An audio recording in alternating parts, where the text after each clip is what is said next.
Aspirational film है, reality film है, जैसी मेरी अन्य फिल्म रही है। वो दिखाती है, सच्चाई दिखाती है कि कैलेंडर गर्ल्स क्या है। मुंबई शहर में जब लड़की अलग अलग स्टेट से, अलग अलग प्रांत से आती है और वो कैलेंडर गर्ल बनना चाहती है या एक स्टार बनना चाहती है, तो 5 लड़कियां आती है मुंबई शहर में और कैलेंडर गर्ल्स का पूरा जो एक जर्नी है कि कैलेंडर गर्ल्स तो बन जाती है, उसके बाद जो जर्नी है ये वो दिखाता है। और जो मेरे ख्याल से मैंने हमेशा कहा है, जैसे आपने कहा है कि सच्चाई है, हकीकत है, और मैंने बहुत अच्छी तरह इसको ब्लेंड किया है। फिक्शन और सच्चाई के बीच का जो कॉम्बिनेशन है और जो अलग फिल्मों में देखने मिला वो आपको कैलेंडर गर्ल्स में देखने मिला। एक और सवाल है मेरा। सवाल ये है कि कहा जाता है कि इस फिल्म में ग्लैमरस तो है ही, साथ में पैसा भी बहुत है, लेकिन एक्सप्लॉयटेशन की भी बहुत सारी बात कही जाती है। मेरे ख्याल से जो आपने मुद्दे जो मुझे कहा है, जो सवाल पूछा है, मैं डेफिनेटली कहूँगा कि कहीं जो सच्चाई है, जो मैंने हमेशा फिल्में बेबाकी से बनाई है, चाहे वो मैंने हीरोइन बनाई हो, फैशन बनाई हो, ट्रैफिक सिग्नल बने, कॉर्पोरेट वर्ल्ड पे फिल्म बनाई हो, मैंने हमेशा बेबाकी से चीज़ सामने रखी है। और कैलेंडर गर्ल में भी वो हकीकत है, वो सच्चाई है, जो मेरे ख्याल से जो एक कॉमन मैन है, जो हिंदुस्तान में किसी भी प्रांत में हो, वो देखना चाहेगा। एक जिज्ञासा है कि वो कैलेंडर गर्ल्स है क्या, इसके पीछे की सच्चाई क्या है, लोग कहाँ से इससे जुड़े होते, किस तरह से लोग आते हैं इससे। कैलेंडर गर्ल का जब सिलेक्शन होता है, कहीं 100-200 लड़कियां ऑडिशन होती है, कई लोग इससे जुड़े होते हैं, उसमें से 5 लड़कियां सिलेक्ट की जाती है और क्या होता है उनके साथ या उनकी जर्नी क्या होती है एक बार कैलेंडर गर्ल बनने के बाद, वो दिखाते हैं। एक आखिरी सवाल है मेरा सर, क्या इस बार के सारे नेशनल अवार्ड भी आपको मिलेंगे? नहीं, मैं देखिए, मैं फिल्म कभी बनाता हूँ ये नहीं सोचता हूँ नेशनल अवार्ड है, स्टेट अवार्ड है या पॉपुलर अवार्ड है। मेरे ख्याल से फिल्म जो बनती है वो एक कन्विक्शन से बनती है, एक फिल्म मेकर के कला से बनती है, एक उसके जो थॉट से बनती है। मुझे अच्छा लगा कि सब्जेक्ट मैंने एक्सप्लोर किया, क्योंकि ये सब्जेक्ट किसी ने बनाया नहीं हिंदुस्तान में। और कैलेंडर गर्ल्स का जो हमेशा एक हवा बना हुआ है या हमेशा उसकी हम बात करते हैं, उसकी चर्चा करते हैं कि कैलेंडर गर्ल ये, कैलेंडर गर्ल वो, कई लोग इससे जुड़े हुए होते हैं, कई बड़ी बड़ी स्टार्स बनी है, कई जो ऐसा भी है कि कैलेंडर गर्ल से कैलेंडर बनने के बाद कुछ नहीं हुआ उनका, ऐसी भी चीज़ है। तो मैंने ख्याल से वो हकीकत है, वो जो सच्चाई है, आपको इस फिल्म में देखने मिलेगी। सर, आपकी सबसे खास बात ये रही है कि आपने हमेशा फिल्में जो बनाई है वो एक जीवन पे, कई लोगों के जीवन पे उनके बारे में बनाते हैं, तो ये क्या मैटर करता है कि आप हमेशा एक कैरेक्टर को लेके बहुत ज़्यादा डीपली जाते हैं या क्या करते हैं? देखिए, ऐसी बात है कि कई लोगों का ऐसा है कि मधुर भंडारकर जो बेसिकली है वो जर्नलिस्ट है, अपने आप में एक जर्नलिस्ट छुपा हुआ है, और वो जर्नलिस्ट जो है वो जो सेलुलाइड पे दिखाता है, जो पर्दे पे दिखाता है। मधुर भंडारकर जर्नलिस्ट है जो पर्दों का है, पर्दे पे दिखाता है। तो मेरे ख्याल से मुझे अच्छा लगता है, डेफिनेटली एक स्टिंग है मेरे में, एक जो बेसिकली मैं कहूँगा जहाँ पे जाके मुझे ऐसा लगता है कि कहीं ऐसे अपने देश में, अपने सोसाइटी में जो चीज़ है वो दिखाना ज़रूरी है। और कैलेंडर गर्ल भी उसी दर्शाता है कि जो हकीकत है, जो सच्चाई है। मधुर सर, आपने बड़ी बड़ी हीरोइनों के साथ काम किया है फिल्मों में, लेकिन ये 5 गर्ल का चुनाव कैसे हुआ और क्या ये मैंने इसलिए इसमें बड़ी स्टार नहीं लिया या बड़ी हीरोइन इसलिए नहीं लिया, क्योंकि कैलेंडर गर्ल जो होता है, जो माध्यम है, वो हमेशा जो होता है न्यू कमर्स का ही होता है।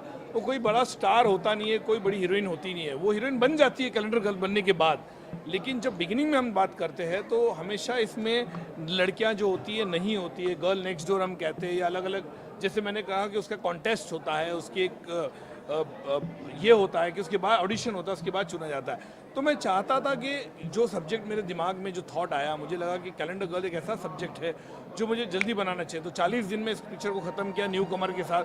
तो मैं चाहता था न्यू कमर है, लेकिन मैं इतना दावा कहता हूँ कि जैसे फर्स्ट प्रोमो का जिस तरह से लोगों ने अप्रिशिएट किया है, कुछ 20 लाख हिट आ चुके हैं अब तक के एक 8 दिन में, मेरे ख्याल से अपने आप में बहुत बड़ी उपलब्धि है। और उस तरह से जब आप इस पिक्चर को देखिए, जब ट्रेलर पे देखोगे, पिक्चर देखोगे, कहीं जाके आपको नहीं लगेगा कि ये फिल्म जो है न्यू कमर है, या इतने अच्छी तरह से 5 लड़कियों ने काम किया है, उनका योगदान बहुत कमाल है। प्रोड्यूसर ने जो पूरी तरह से, संगीता अय्यर ने इस फिल्म को सपोर्ट किया है, वो एक फीमेल प्रोड्यूसर होने के जो उनका योगदान रहा है बहुत ही कमाल रहा है। और मेरे ख्याल से इसीलिए इस तरह का सब्जेक्ट, इस तरह का थॉट लोगों के लेके आना बहुत ज़रूरी था। सर, ये प्लेटफॉर्म के थ्रू आपने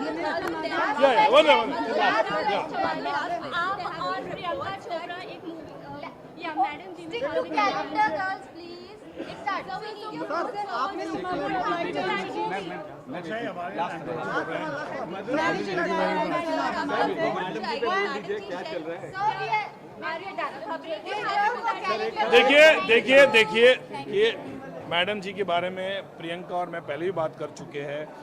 मैडम जी एक जो सब्जेक्ट है बहुत ही क्लोज है मेरे, मैंने हमेशा कहा है मैडम जी कैसा सब्जेक्ट है, लेकिन ये है कि प्रियंका चोपड़ा बिजी हो गई अपना गंगाजल 2 में, उसके बाद वो इंग्लिश सीरियल जो कर रही है उसमें बिजी हो गई, तो नहीं हो सका डेट, क्योंकि मैं चाहता था 60 डेज एक साथ मुझे मिले और मैं शूट करूँ।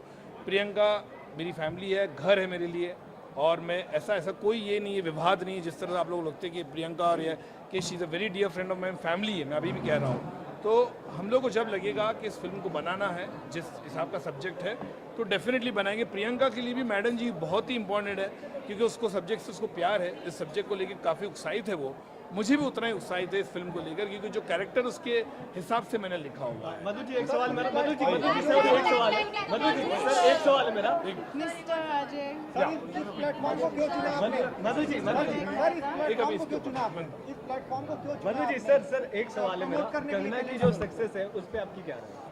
उसकी जितनी भी मेरे ख्याल से डेफिनेटली मेरा हाथ नहीं है, मेरे ख्याल से ये है कि कंगना ने डेफिनेटली फैशन एक ऐसी फिल्म थी उसके लिए या प्रियंका के लिए, दोनों के लिए एक अलग ही सब्जेक्ट रहा है और दोनों के लिए करियर चेंज रहा है।